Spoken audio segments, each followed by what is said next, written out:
प्यारे सत्संगत जी, बड़े प्यार से कहना धन निरंकार जी। सत्संगत बोलना भी एक कला है। अगर आपने बोलने की कला पर ध्यान नहीं दिया तो इसका अभ्यास और कुशलता आपके लिए ज़रूरी है। बोलने की कला आपको उस ऊंचाई तक पहुंचा सकती है जिसके सपने आप बचपन से देखते आ रहे हैं। इस बात को हम दो उदाहरणों से समझ सकते हैं। पहला, हम उन लोगों के बारे में बात करते हैं जिन्हें बोलने का डर मात्र ही शब्दहीन कर देता है। वे किसी समारोह में, मीटिंग में या किसी ऊंचे ओहदे वाले इंसान के सामने इतना डर जाते हैं कि उनके मुंह से शब्द ही नहीं निकल पाते। वे बोलना चाहते हैं और कुछ और बोल जाते हैं।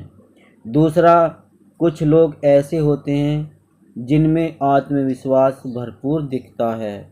ऐसे लोगों में शर्मिंदगी, चुप्पी, बेचैनी, परेशानी, तनाव या बेचैनी या अन्य किसी प्रकार के लक्षण के नामो निशान तक नहीं रहता। ये अपने विचारों या तर्कों के विरोध के समय भी बेहद शांत और सहज रहते हैं।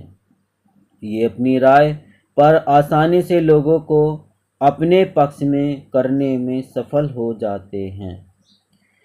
सत्संगत, किसी से पहली मुलाकात में दो शब्दों की भूमिका बड़ी महत्वपूर्ण होती है। यह तय है कि पहली मुलाकात बड़ी महत्वपूर्ण होती है। मुलाकात के समय सामने वाले इंसान को आपको परखने में सिर्फ कुछ सेकंड लगते हैं और इस निर्णय में आपका फर्स्ट इम्प्रेशन 80% प्रभाव डालता है। बाकी बचा 20% आपके द्वारा बोले गए शब्दों पर निर्भर करता है। यही शब्द आपके फर्स्ट इम्प्रेशन को प्रभावशील बनाते हैं। सत्संगत, शरीर की भी अपनी भाषा है।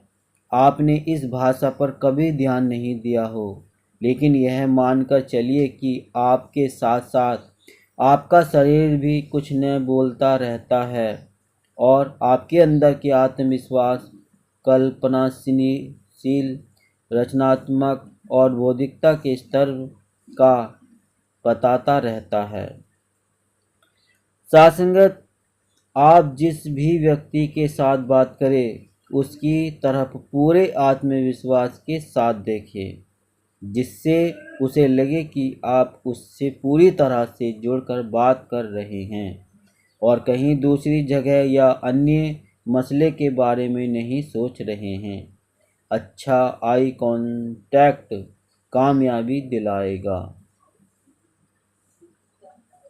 सत्संगत, कहने का मतलब यह है कि जब जब आप पूरे आत्मविश्वास के साथ लोगों से मिलेंगे और अपनी बात रखेंगे, उतनी बार आप जानेंगे कि सिर्फ बोलने से भी जीत मिलती है।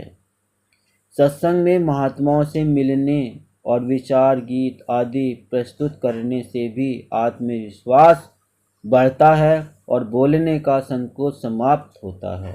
नियमित सत्संग हमें सरल, सहज और भयमुक्त बनाता है। तो सत्संगत, बोलने की कला से ही हम सामने वाले को या फिर किसी को भी सत्संगत अपना बना सकते हैं और दुश्मन भी। तो आइए, हमारी बोलने की कला प्यार वाली हो, मीठी हो, सत्संगत नम्रता हो और सहनशीलता भी हो। तो सत्संगत, ऐसे ही हम इस कला से, बोलने की कला से अपने आप को और अच्छा, बेहतर बना सकते हैं। यही हमें सीख मिली। तो सत्संगत दास निवेदन कर रहा है, अगर आपने अभी तक चैनल को सब्सक्राइब नहीं किया है तो संदेश निरंकारी का चैनल को सब्सक्राइब कर दीजिए और बेल आइकन प्रेस कर दीजिए। प्यार से बोलना, धन निरंकार जी।